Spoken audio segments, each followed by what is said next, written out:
Remember that Rebecca Nurse is the grandmotherly woman that, like, everybody loves except the people who accused her.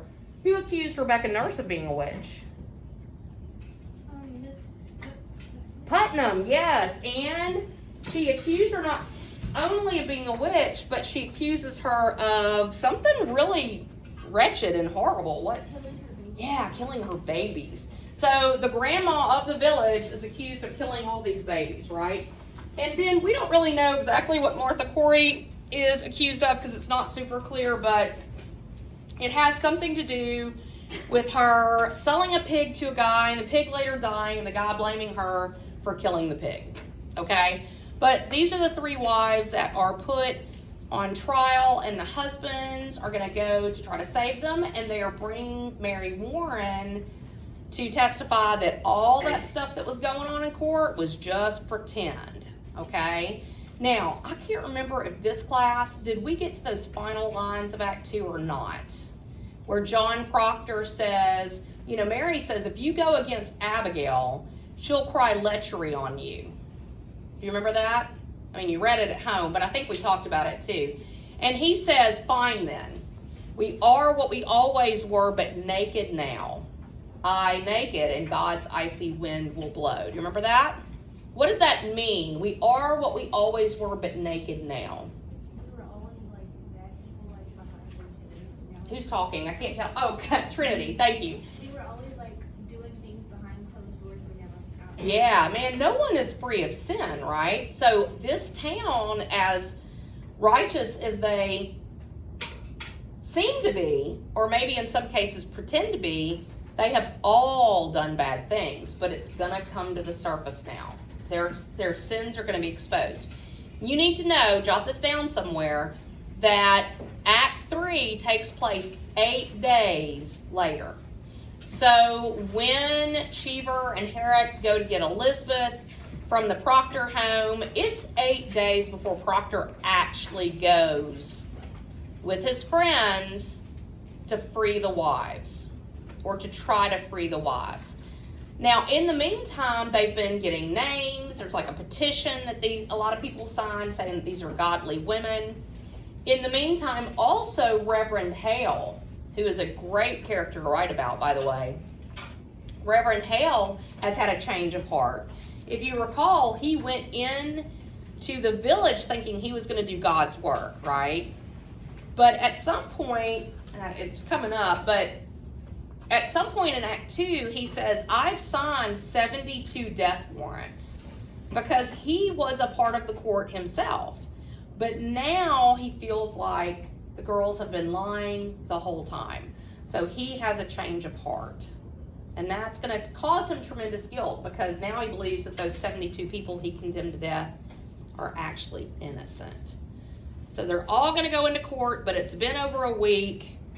And while they walk in, Martha Corey is actually on trial. She is testifying, and she's the one who very famously said, now this is historic, she's a historical figure.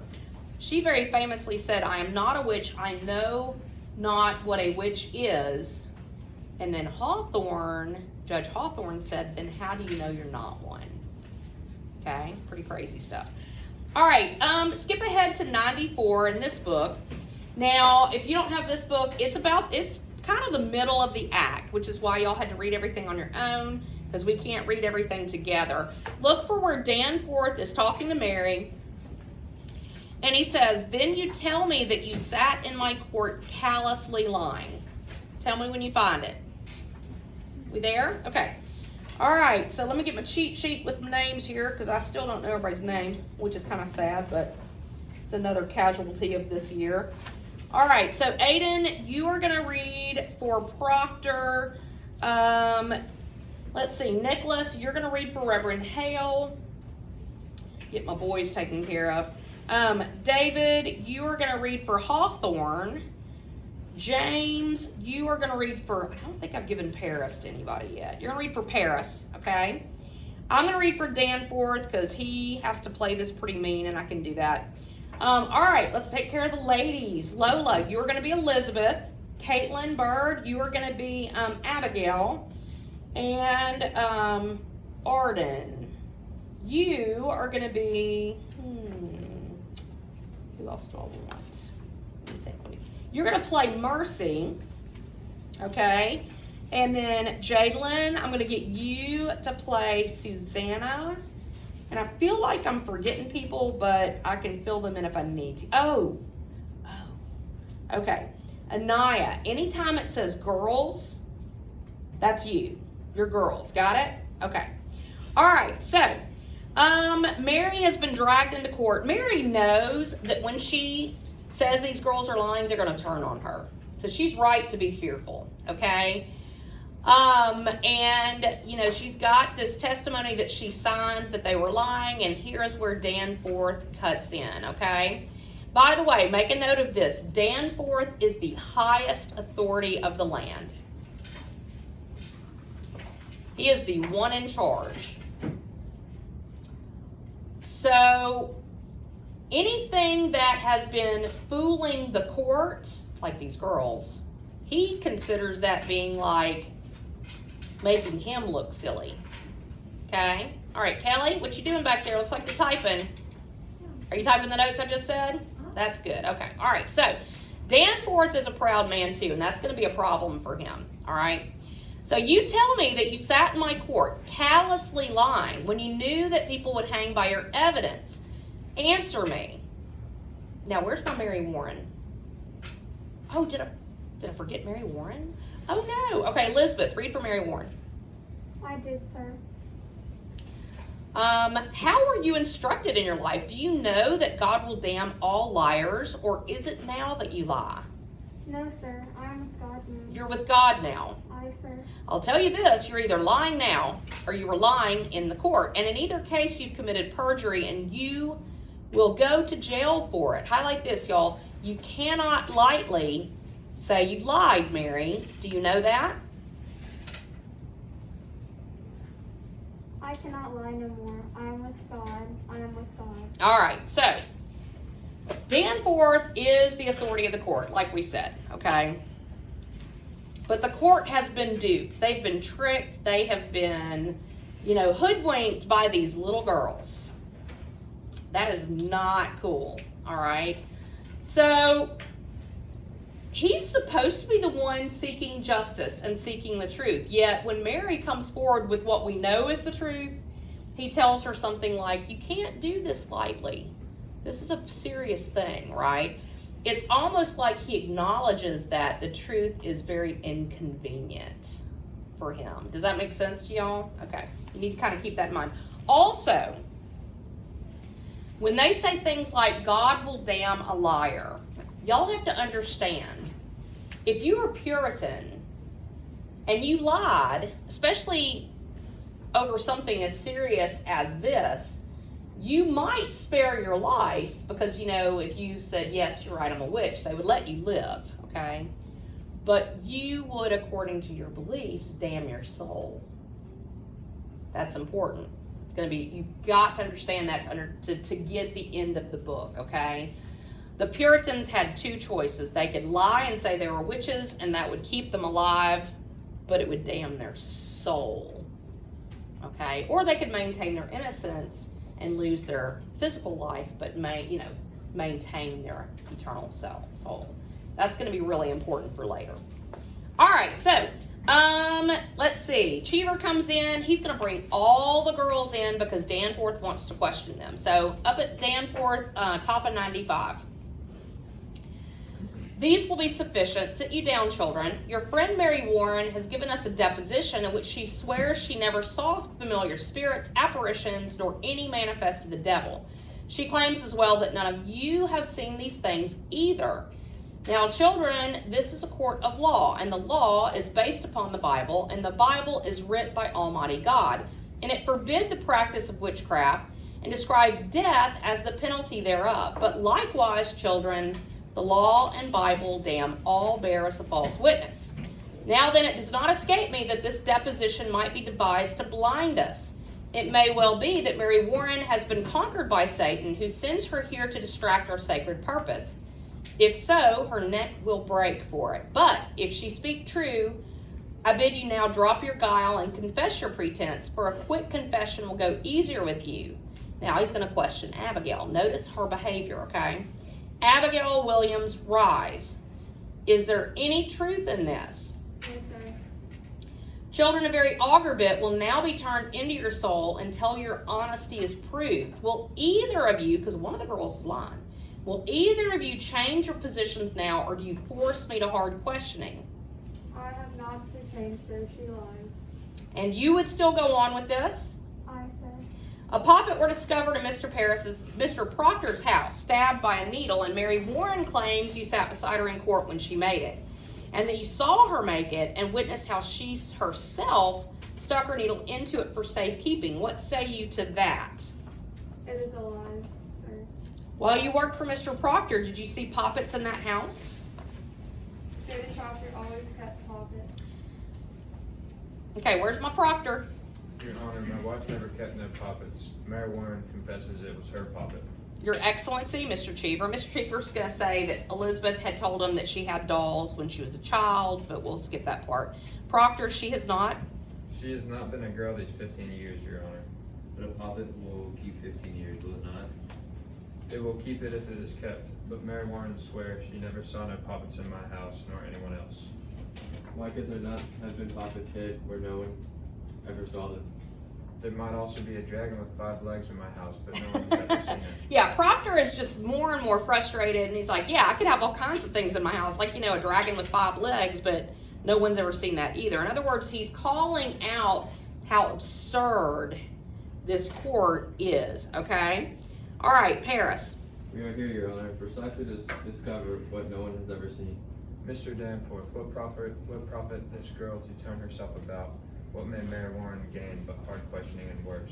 You are charging Abigail Williams with a marvelous, cool plot to murder. Do you understand that? I do, sir. I believe she means to murder. Now, highlight this, guys. This child would murder your wife. Now, this is where Proctor should say she's not a child. I know she's not a child because we've been together, right? But he doesn't. He's going to try to, bring out all of her flaws without actually mentioning the affair. Why would he do that? He doesn't want to be discreditable. Yeah, he wants to maintain his own reputation, and y'all, that's a flaw, okay? That is a definite flaw. So, let's see. Do you understand that? I think it's Proctor, I do, sir. Yeah, it's down at the bottom of 90. Oh, you don't have. Yeah, I do, sir. I believe she means to murder. This child would murder your wife. It is not a child. Now hear me, sir. In the sight of the congregation, she were twice this year put out of this meeting house for laughter during prayer. What, laughter during? Excellency, she were under Tituba's power at the time, but she is solemn now. I know. She's solemn and goes to hang people. Quiet, man. Hawthorne. No, surely it had no bearing on the question, sir. He charges contemplation of murder. Aye. Continue, Mr. Proctor. Mary, now tell the governor how you danced in the woods. Excellency, since I come to Salem, this man is blacking my name. In a moment, sir. What is this dancing? Mr. Proctor? Abigail leads the girls to the woods, Your Honor, and they have danced there naked. Your Honor, this... Mr. Parrish discovered them himself in the dead of the night. There's the child she is. Mr. Paris. I can only say, sir, that I never found any of them naked, and this... But is... you discovered them dancing in the woods. Okay, where's my Reverend Hale? We gotta pick up on these cues, guys, or we'll never get finished. Excellency, when I first arrived from Beverly, Mr. Paris told me that. Do you deny it, Mr. Paris? I do not, sir, but I never saw any of them naked. Now, he knew somebody was naked, though, because he saw that dress on the floor, okay? So he's not being fully honest here either. But she have danced. Aye, sir. Excellency, will you permit me? Pray, proceed. You say you never saw no spirits, Mary, nor threatened or afflicted by any manifest of the devil or the devil's agents. No, sir. And yet when people accused of butchery confronted you in the court, you would faint, saying their spirits came out of their bodies and choked you. They were present, sir. I cannot hear you. Presence. Pretense. Pretense, sir. In other words, she's saying we were pretending. Go ahead, Paris. But you did not turn cold, did you not? I myself picked you up many times, and your skin were icy. Mr. Danforth, you. I saw that many times. She only pretended to faint, Your Excellency. They're all marvelous pretenders. And could you pretend to faint now? Now? Why not? Now there are no spirits attacking her, for none in this room is accused. For no one in this room is accused of witchcraft. So let her turn herself cold now. Let her pretend she is attacked now. Let her faint. Faint. Faint. Aye, faint. Prove to us how you pretended in the court so many times. I cannot faint now, sir. Can you not pretend it? I think it's, I have no sense of it now. I have no sense of it now. Okay, so here's the deal. Mary, again, is the weak link of the girls, okay? I suspect that everybody in this room, if it were a matter of life or death, and you were told to pretend to faint, you'd keel over. You know, like you could manage to pretend to faint if you had to, but not Mary. She's weak, right? So she's like, I can't faint. I can't do it. And poor Proctor's like, can't you just, you know, give it a go, right? Can't you just try? So that casts some doubt on her story. But Danforth is a smart guy, okay? So he's like thinking, maybe there is something to this.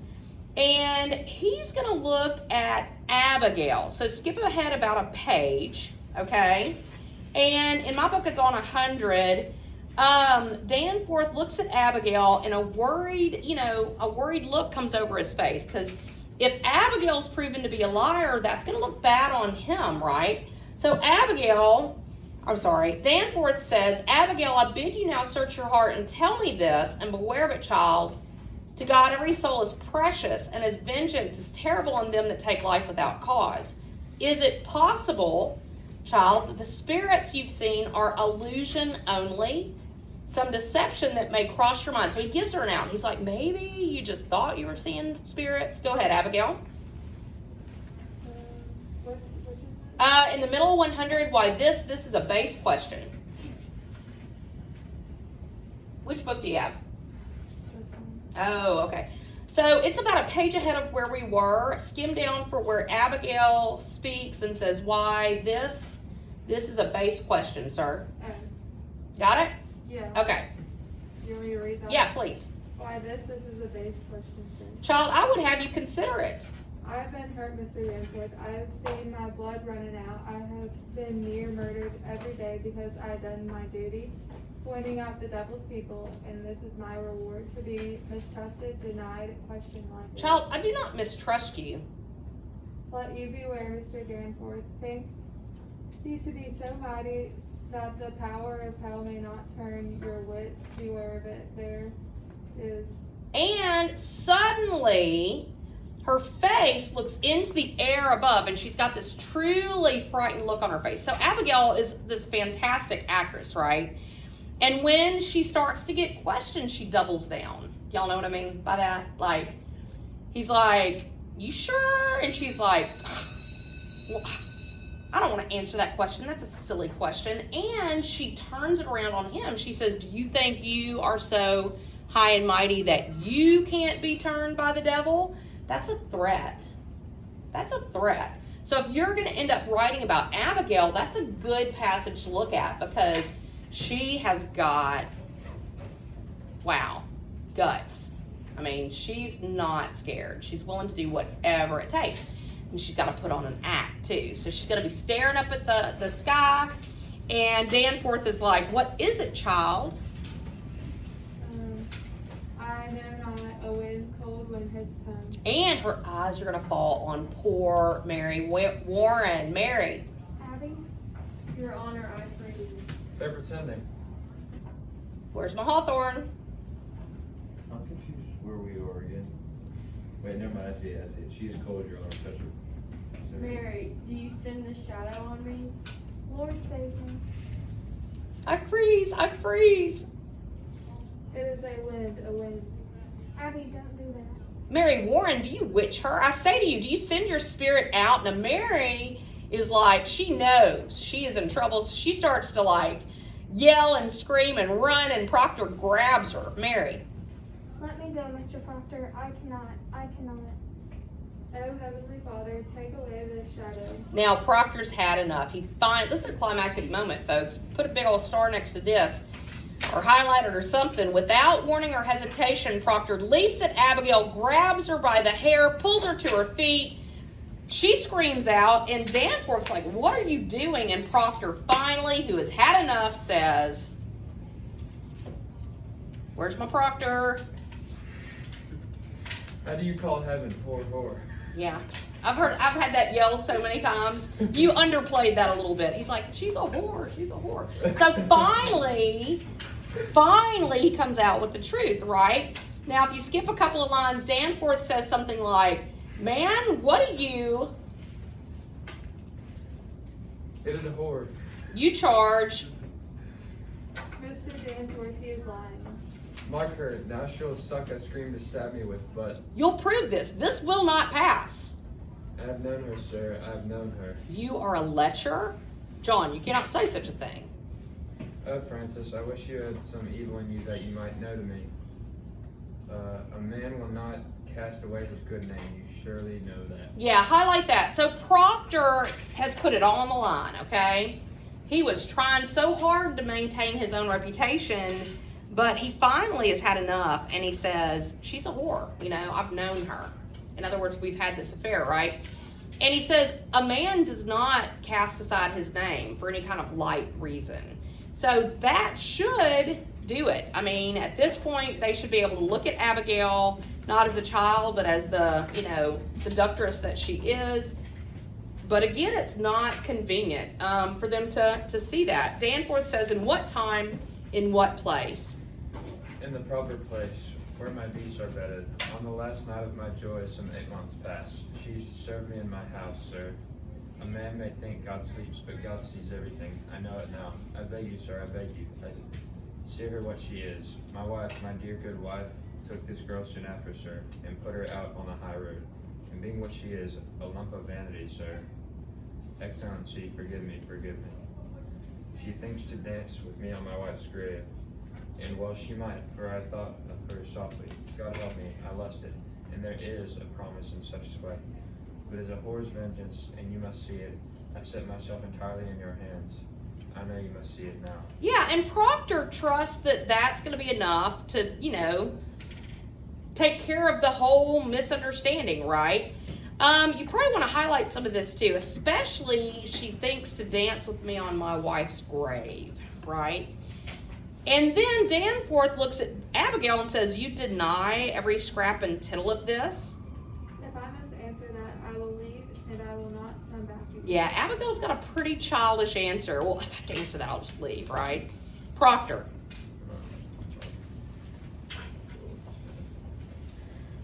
I've made a bell of my honor. I have wronged the doom of my good name. You will believe me, Mr. Danforth. My wife is innocent, except she knew a whore when she saw one. What look do you give me? I'll not have such looks. You'll remain where you are. Finally, Danforth kind of stands up to her.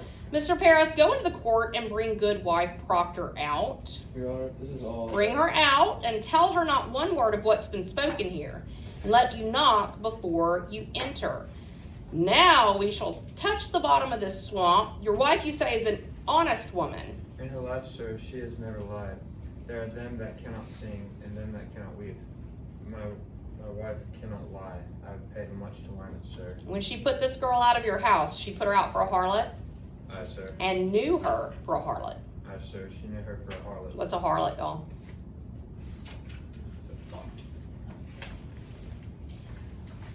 Someone that has loose morals, for sure, okay? So here's what's gonna happen. They're gonna go get Elizabeth, okay? Because Elizabeth knew about the affair, right?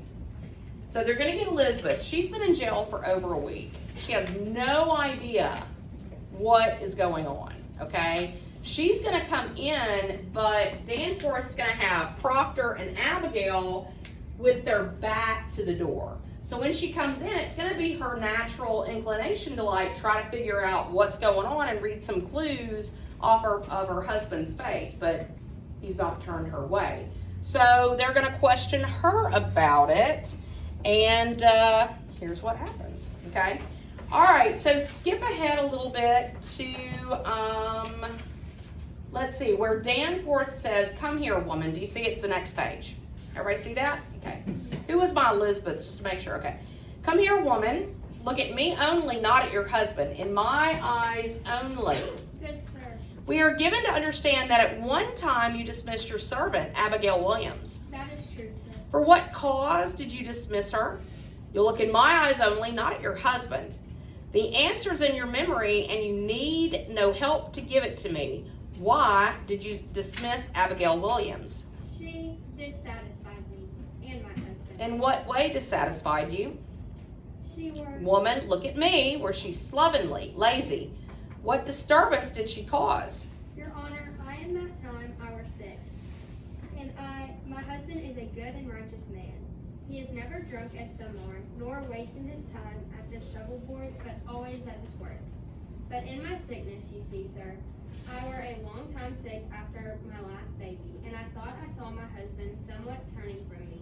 And this girl, Look at me. I, sir, Abigail Williams. What of Abigail Williams?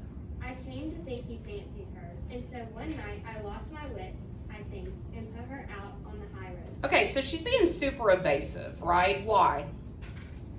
She doesn't want to admit that she knows. Yeah, she doesn't want to admit about this affair because that would look bad on her husband, right? So these are, natural lies to tell, but supposedly she can't lie, right? Okay, so your husband, did he indeed turn from you? My husband is a goodly man, sir. Then he did not turn from you. He, Look at me. To your own knowledge, has John Proctor ever committed the crime of lechery? Answer my question. Is your husband a lecher? no, sir. Remove her, Marshall. Elizabeth, tell the truth. She's spoken. Remove her. Elizabeth, I've confessed it. Oh, God. She only thought to save my name. Excellency, it is a natural lie to tell. I beg you, stop now before another is condemned. I may shut my conscience to it no more. Private vengeance is working through this testimony. From the beginning, this man has struck me true, but my oath to heaven, I believe him now, and I pray you call back his wife before we... She spoke nothing of lechery. This man has lied. I believe him. This girl has always struck me false. She has... Now, Hale is important. He's the authority on witchcraft, right? So for him to say, I believe Proctor, I think Abigail has been lying. That's a problem. So Abigail has got to she's got to up her game a little bit, all right? So she starts crying out and screaming to the ceiling. Abigail, You will not. Be gone, I say. what is it, child? And everybody's, confused by why she's crying, and now all the other girls are doing the same thing she's doing. They're all staring at the sky and crying. Mercy, It's on the beam behind the rafter. where? Why, she gulps. Why do you come, yellow bird? Where's the bird? I see no bird. My face, my face. Mr. Hale, Be quiet. do you see a bird? Be quiet. Now, Abigail, in a conversation with the bird, right, says, But God made my face. You cannot tear my face. Envy is a deadly sin, Mary. Allie? okay, so what's going on? She's staring and talking to this bird that's on the ceiling, right? But what is she pretending about this bird? That's Mary. That it's actually Mary. That Mary has sent her spirit out in the form of this little bird. And so she's having this conversation, and poor Mary's like, what are you doing, right? Okay, so go ahead, Abigail. I think it's, yeah, there you go. Oh, Mary, this is a black art to change your shape. No, I cannot stop my mouth. It's God's work I do. Abby, I'm here. They're pretending, Mr. Danforth. Oh, please, Mary, don't come down. Oh, I'm sorry. Her claws, she's stretching her claws. Lies, lies. Mary, please don't hurt me. I'm not hurting her. Why does she see this vision? She sees nothing. Now, go ahead, Abigail. You have to imitate what Mary says. She sees what? She Ab- sees that. Is it so? Okay, so let's pick up with Mary. Abby, you mustn't. Abby, you mustn't. Abby, you mustn't. I need my girls, and actually, yes, that's you. Your girls too.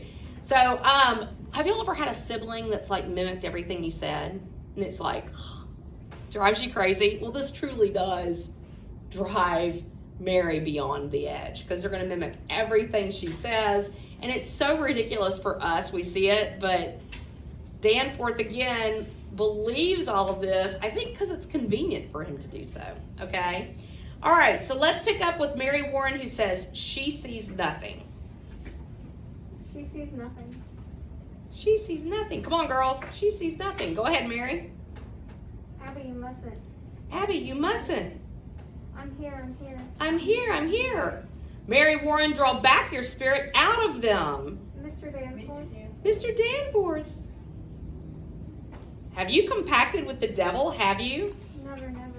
Never, never. Why can they only repeat you? And I love Proctor here. Highlight this, Proctor. Give me a whip, I'll stop it. He's very practical, you know. I can stop this. Mary Warren. They're sporting, they. They're sporting. Abby, stop it. Abby, stop it. Stop it. Stop it. Stop it. Stop it. Okay, so Mary is just going to break down. At this point, she is like completely overwhelmed. And Danforth looks at her and says, a little while ago you were afflicted. Now it seems you afflict others. Where did you find this power? I have no power. I have no power. They're gulling you, mister. Why did you turn about this past 2 weeks? You've seen the devil, have you not? You cannot. Mary, goddamns all liars. You've seen the devil. You've made compact with Lucifer, have you not? Goddamns liars, Mary. And that's reminding her that if she lies, she may spare her life, but it'll, of course, put her soul in jeopardy. Now, Mary starts just kind of like muttering unintelligibly, so she is about to crack. I cannot hear you. What do you say? You will confess yourself, or you will hang. Now, highlight this, because it tells you how much power Danforth has and how he wants to protect it. He says, do you know who I am? I say you will hang if you do not open with me. Okay, Proctor? Mary, remember the angel Raphael? Do that which is good and... The wings, her wings are spreading. Mary, please don't. I see nothing, Your Honor. Do you confess this power? Speak. She's going to come down. She's walking the beam. Will you speak? I cannot. I cannot. Where's my Paris? Press the devil out. Look him in the face. Trample him. We'll save you, Mary. Only stand fast against him and... Look out, she's coming down. And all the girls would scream and run across the stage because the bird is going to come down and swoop towards them, right? Again, they're all very good pretenders. Proctor. Mary, tell the governor what they... And Mary yells out, Don't touch me. Don't touch me. Mary. You're the devil's man. praise God. praise God. Mary, how? I will not hang with you. I love God. I love God. He bid you do the devil's work. He come to me by night and every day to sign. To sign what? The devil's book, he come with the book. My name. He want my name. I'll murder you, he said. If your wife we must go and overthrow the court, he said. Okay, so here's the thing. Mary Warren has been harassed by Proctor. He has approached her many times and said, you will sign, you will sign, you will sign. My wife will not hang, you will sign. Well, he was getting her to sign that testimony, right? But as she says, like, he comes to me every night and bid me sign, they're gonna like assume that she's talking about the devil and the devil's book, because that's what you did. You played in the forest with the devil and signed your name in blood, right? That's, you know, the myth there. So it's all getting, of course, very, very confused here. Go ahead, Mary. I think it's he wake me every night. You see that? He waked me every night. His eyes were like coals and his fingers claw my neck. And I sign. Excellency, this child's gone wild. Mary, Mary. No, I love God. I go your way no more. I love God. I bless God. Abby, I'll never hurt you more. Yeah, highlight all this too. So she is broken. You know, she's like, I'll never hurt you again, Abby. And Abby, out of her infinite charity, reaches out and draws the sobbing Mary to her. And then looks up at Danforth because she knows she's won. Okay? Now, Danforth looks at Proctor and says, what are you? You are combined with Antichrist, are you not? I've seen your power. You will not deny it. What say you, mister? Excellency. I'll have nothing from you, Mr. Hale. Will you confess yourself befouled with hell, or do you keep that black allegiance yet? What say you? I say, God is dead. You're it. A fire is burning. I hear the boot of Lucifer. I see his filthy face. It is my face, and yours, Danforth. For them that quail to bring men out of ignorance, as I have quailed, and as you quail now, when you know in all your black hearts that this be fraud. God damns our kind especially, and we will burn together. Marshal, take him and Corey to the jail. I denounce these proceedings. You are pulling heaven down and raising up a whore. I denounce these proceedings. I quit this court. Okay, so a few things here, all right? Hale, who is powerful. He was the guy that comes in at the beginning with all of his books. He knows all about incubi and succubi and witches and spirits and all that kind of stuff. He says, I'm done. I denounce this court. So he leaves. He already feels tremendous guilt because as a part of that court, he's condemned people to die. And now he knows that those people he condemned were actually innocent. So he's got this tremendous guilt, this weight on his shoulders. The other thing that I want to point out is what Proctor says. Do you think he really thinks that God is dead? So why say something like this? What's the emotion that's sparking that reaction? He's frustrated. Yeah, frustration and just anger, right? Like, why is this going the exact opposite of the way it should be? You know, he says, you are bringing down heaven and raising up a whore. In other words, those who are good are being punished, and those who are bad are being celebrated, right? He says, I see the face of Lucifer, and it is my face, and it is yours, Danforth, and anyone who quails to bring out the truth. Quail means you fear, you hesitate.